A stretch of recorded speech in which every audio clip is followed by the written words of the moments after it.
I want to know what you guys think about Trump showing up with Big Macs and water in East Palestine. I mean, he's a media genius. He beat Buttigieg to East Palestine. Yeah. That was unbelievable. I literally pull up my tweet.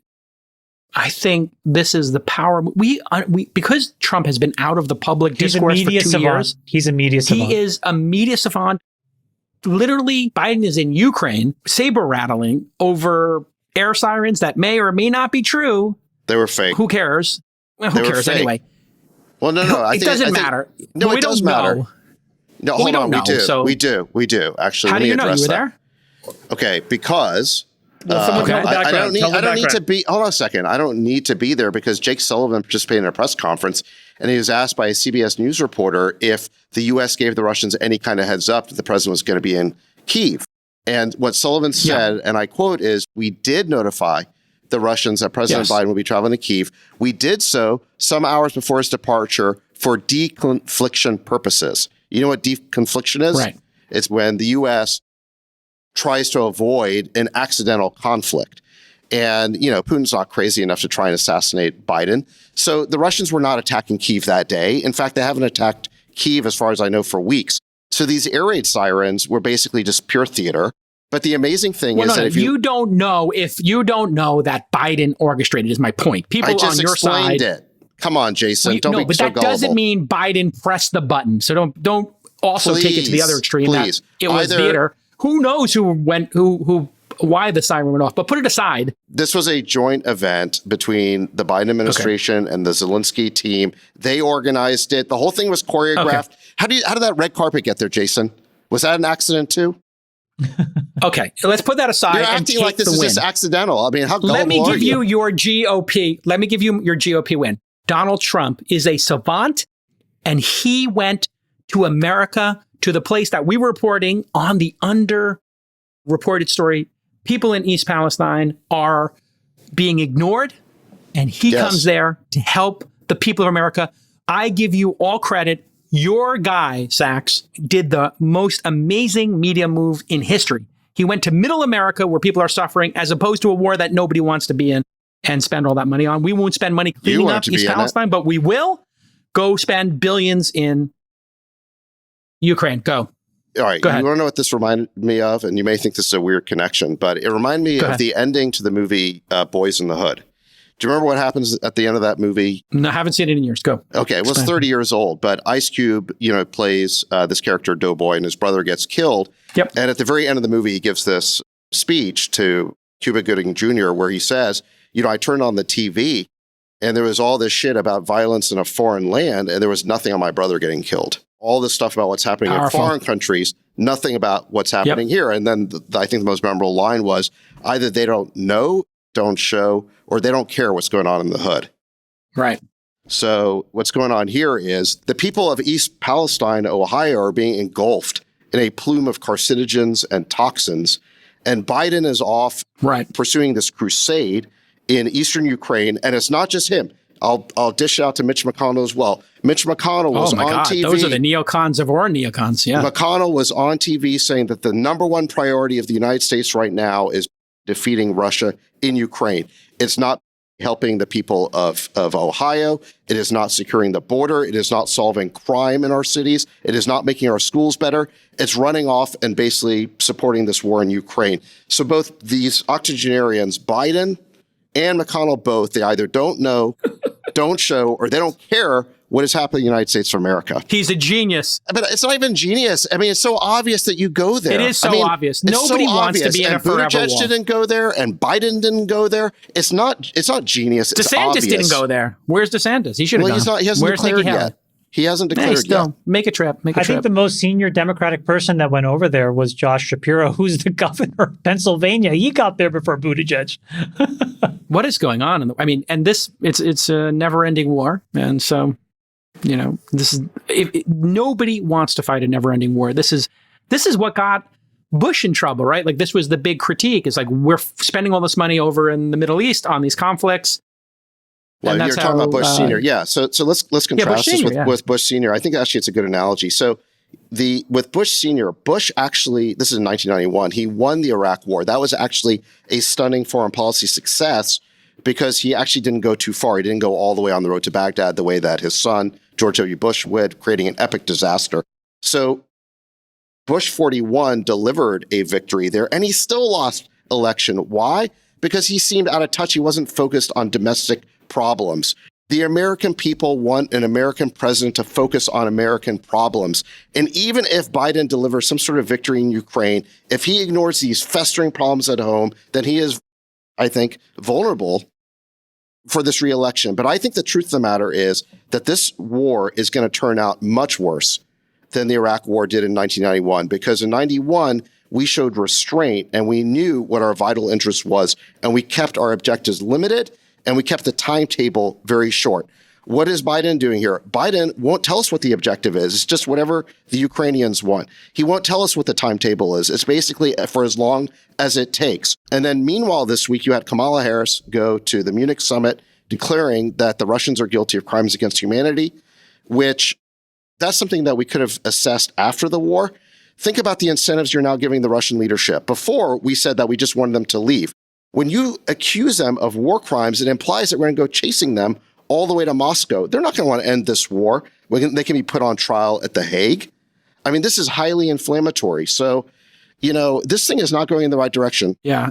And that was the thing I didn't like about Biden's speech over there, is just he's escalating. Hey, we have to stop Putin. I mean, which you do. He did invade another country. He did cause 300,000 or 400,000 Russians have died, according to reports. Over 100,000 Ukrainians have died, according to reports. Neither side is giving the accurate number because they don't want to demoralize their constituents. But the amount of suffering going on here is extraordinary. And I think it should be the West who is going, send Macron, send somebody from Germany, send some, group of people to then go to Ukraine and work this out. But you don't need to have Biden going there saber rattling. It was too much saber rattling for me. It is. And not enough de-escalation.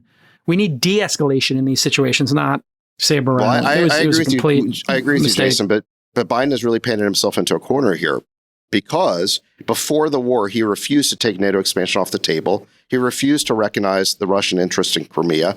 And we gave no support to the Minsk Accords, which would have given some limited autonomy to the Russian speakers in the Donbass area. If we had just done those three things, there would have been no war. Biden refused to do that. He refuses to take NATO expansion off the table even today. So he has nothing to compromise with. He is dug in. And the problem we have now is that it's a lose-lose scenario. If the Ukrainians keep doing poorly, because right now it looks like they're on the back foot, what is the United States going to do? We're going to let them lose this war? Or are we going to keep giving them more aid and step in? It looks to me like Biden now has invested his whole presidency in this, and he can't just let them lose, which means more escalation from us. Huge mistake. And on the Russian side, if the Russians lose, then they have an incentive to use nuclear weapons to rescue the situation. So it seems to me that both scenarios here are really bad, and we don't really have a good way out of this. We're looking for some sort of magical Goldilocks scenario where the Russians sort of lose, but not enough to use nukes. The administration has not given us a clear picture of what victory looks like here that's actually reasonably achievable in a reasonable time frame at a reasonable cost. What do we think, Friedberg, of Xi Jinping making overtures and, hey, maybe we should work towards peace if you follow the money? He wants cheap oil. He wants this thing to end, and he wants the West to be buying goods from China. The West wants to sell a bunch of armaments. The military-industrial complex is absolutely in delight of replenishing all of these weapons. Perhaps a little cynical, the follow the money concept, but what was your take on the chessboard of Xi Jinping is going to visit Putin before Biden does? And he wants to build bridges, and we want to saber rattle. What are your thoughts? If any. Isn't he getting China buys energy from Russia today. They buy oil on sale at a very cheap price. So if I'm China, I want this to last longer, don't I? Like, why would I want to end this and then have Russia's markets open up? Because if their markets open up, then markets normalize to market prices. Right now, they're getting a discount. So I think they certainly don't want things to escalate. The question is, how quickly do they want them to de-escalate? So if I'm China, I'm kind of probably playing a little bit of a middle line here. I obviously don't want to see a big hot war. China's got its own domestic problems right now that seem pretty significant and existential. And having access to cheap energy seems like a benefit Obviously, if there was significant conflict and escalation of conflict, that would be very bad from an economic perspective for China. So they're probably somewhere in the middle, like a slow resolution, let's say. I don't know. I mean, this is pure speculation. This is just me But guessing. Europe, Sachs or Chamath, Europe isn't going to buy Putin's oil anytime soon, right? They're now going to buy. No, but he's able to sell it to China, and he's able to sell it to India and the rest of the world. There was actually an article in today's New York Times about how the West may be unified about Ukraine, but the rest of the world is not. The article was saying something that critics of the war said for a while, which is we actually don't have the whole world with us at all. The BRICS countries are not with us. The emerging world, the whole Southern Hemisphere basically is not with us. They would like the U.S. to play a more constructive role in finding a peace deal, not, like you said, Jason, saber-rattling or escalating. So the rest of the world is not happy with us, and this is why the Russian sanctions have not been effective. I think the Russian economy's had like a 3 to 4% hit. It is not the collapse that was predicted because there are enough other countries willing to do business with them. Would this have happened, Chamath, if Trump was president? And how would Trump have handled it, do you think? Just game theory here. I'm just curious. Because Trump almost won, right? I mean, if Trump had won, what would this look like? Would Putin have gone in there if Trump was president? And how would Trump have handled it? Because Trump seems to think, I would have just told him, don't do this, and they wouldn't have done it. I mean, this is the most obvious compliment I can give him. I think that he is exceptionally pragmatic on being anti-war. And I think that that is one of the most positive characteristics that he showed. He was really the only president, I think, in modern history, right, Saxi-Poo, that hasn't gotten us embroiled in a new war. No new wars, yeah. It is the best part of him, yeah. He's been incredibly, incredibly consistent. So I suspect that there would have been some kind of a deal. I know that sounds so ridiculous to say, but there would have been a deal. There would have been a deal. He's a deal maker. I actually agree. He's a deal maker. He's a deal. Jason, he gave a statement this week. He went to North Korea. He went to North Korea and met with... He'll shake hands with anybody. Exactly. He would have fired all of the deep state blob that started to position anything towards a conflict. So I think he would have shut the door so ferociously on Ukraine and NATO, and anybody that crossed that line, he would have tarred and feathered publicly. And I think the end result would have been that Putin could have found an off-ramp well before he invaded. Probably. Totally. Yes, I agree. And I agree Trump with that. And blamed Germany for all this, right? He called it. Well, Trump very early asked the question, why are we spending all this money to defend Germany when Germany has this big pipeline deal with Russia? It doesn't seem like they need our protection. They should just pay for it themselves. But I think there's a separate point that Chamath just made that is a really good point, which is Trump's instinctual resistance to what the deep state wants. And he actually said it this week. He gave a 2-minute televised statement that was all over Twitter, where he basically made the argument that, listen, the reason why we're in this war is because of the military-industrial complex and the foreign policy establishment. They basically courted this conflict, and they are working at odds with the interests of the American people. It's actually a fairly radical critique. I don't think a major presidential candidate has run against the military-industrial complex the way that he is now positioning himself. And let me tell you this, I've said it before, he's not my preferred candidate. But if this war spirals out of control, either, it turns into a even bigger conflict that draws us in, or it turns into a big recession, because I don't think we've seen the last of the supply shocks from this war. If we get a recession that Trump can, I think, lay at the feet of this war, he's positioning himself to take advantage of this. This could be a silver bullet for him. I don't think he has any other way of winning, but, if this turns into a big mess, Trump is positioning himself. Tinfoil hat, Sachs. You have your tinfoil hat there? Put it on for a second. I want to talk to tinfoil Sachs, tinfoil hat Sachs. Let's put the tinfoil hats on here. Do you think Putin is escalating this as a way to position Trump to where Putin says, he could say this during the election, like, listen, I would love to talk to Trump. And what if Trump goes and talks to Putin or does a phone call with him? Because I know that's against the rules, your right? Theory. So your theory is that Putin is going to escalate this. The tinfoil hat Sachs theory. Tinfoil. Okay, so your theory is that Putin's escalating this into potentially a nuclear war to get Trump reelected? That's your theory? And I'm the tinfoil hat guy? Trump is favorable to him. I'm just tinfoil hatting it. The reason now that this has occurred, now that this has occurred, not that he did the invasion because obviously he wants to unite. My friend. You're the one in tinfoil hat territory. Tinfoil hat corner at the end. Putin, the reason why... Not that he started the war for it, that he would end the war to give Trump a win. How's he going to end the war for Trump? What are you talking about?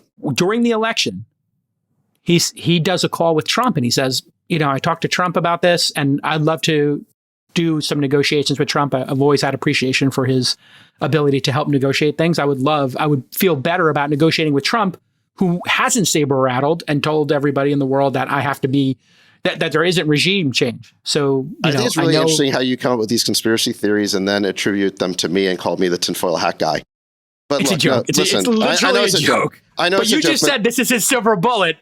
No, it's a silver bullet. You if said this war it's a goes silver off the bullet. rails. Yeah, if this war Yes. goes off the rails and the economy goes off the rails because of this war, Trump right now is positioning himself to take advantage of that fact. And DeSantis is too. Plays by the way. right into his hand as a pacifist. DeSantis says some critical things about the war. Skeptical, I would say, things about the war this week. So it's not just Trump. But look, the thing you have to understand about this war is it's existential for Putin. It's existential at this point. Yes. He cannot back off. And it's extracurricular for us.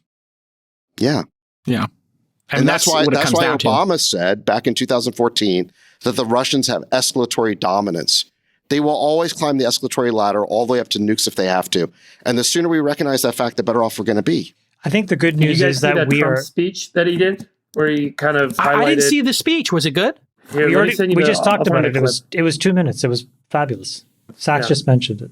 The crazy thing is it sounded a lot like what we were talking on this podcast, which is he talked about all these generals that retire Victoria Nuland. He mentioned Victoria Nuland by name. By name. He really did. Wait, put her explain on to the blast. audience this, because I didn't see this, because I'm on a different time zone, and it must have broken when I was asleep or skiing. Well, it's a 2-minute video in which he attacked the military-industrial complex and the foreign policy establishment for creating this war. And he mentioned Victoria Nuland by name. Let me tell you something. Nuland is going to be... It's going to be a very popular message when he put out there. It is very popular. Nuland is the Fauci of this situation, okay?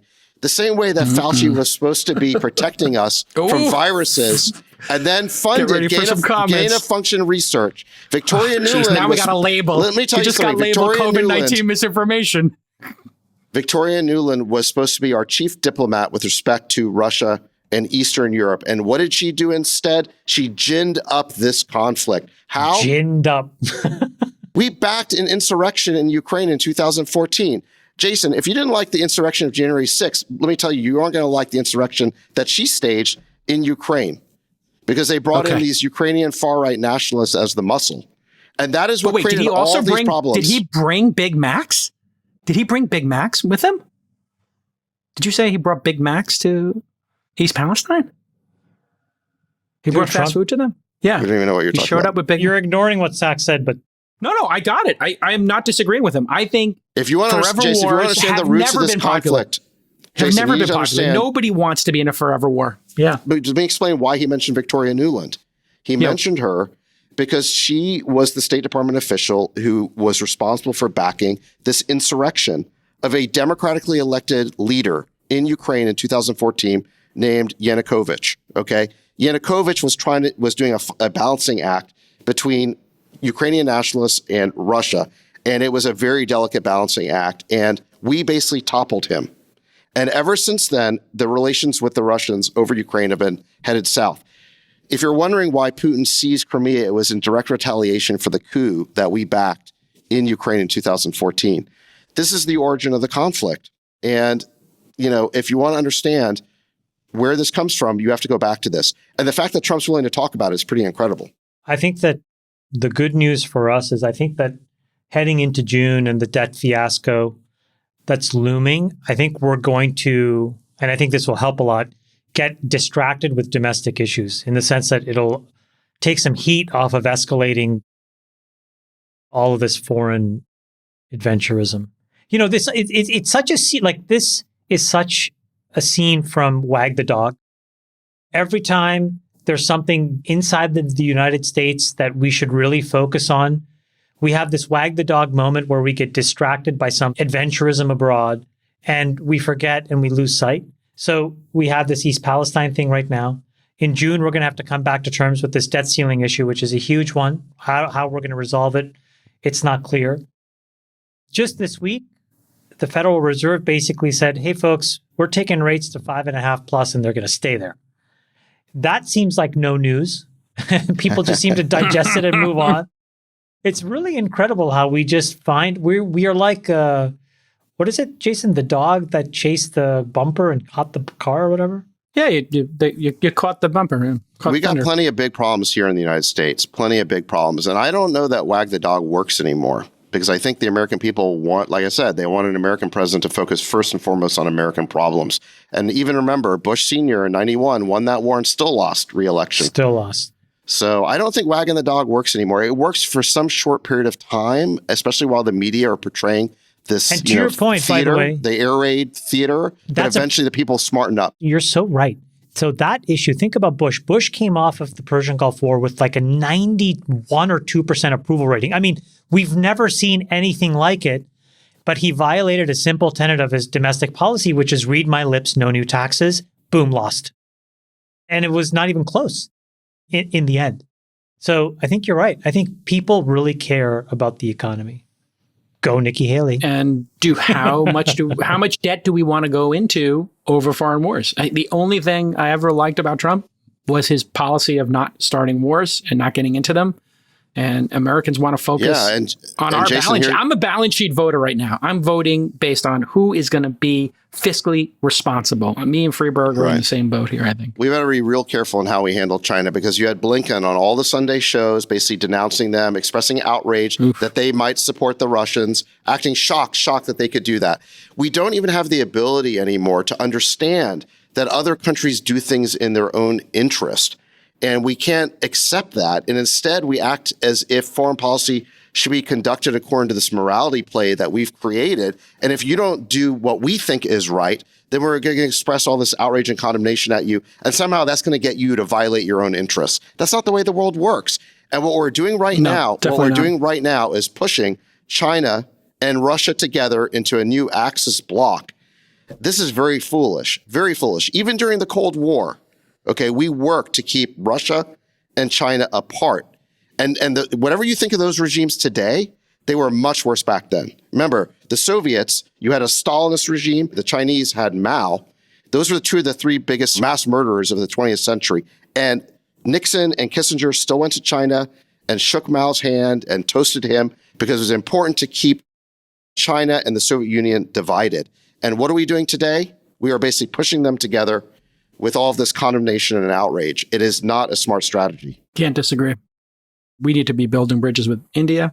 That's a key relationship. And China. I don't know why we're not figuring out what we have in common. India. This is poisoning our relationship with India. India is the biggest democracy in the world. And our relations with them have gone south since this war because they have a friendship with Russia that goes back a long way. I would rather see Biden go to India and start building some bridges there. Yeah, I agree.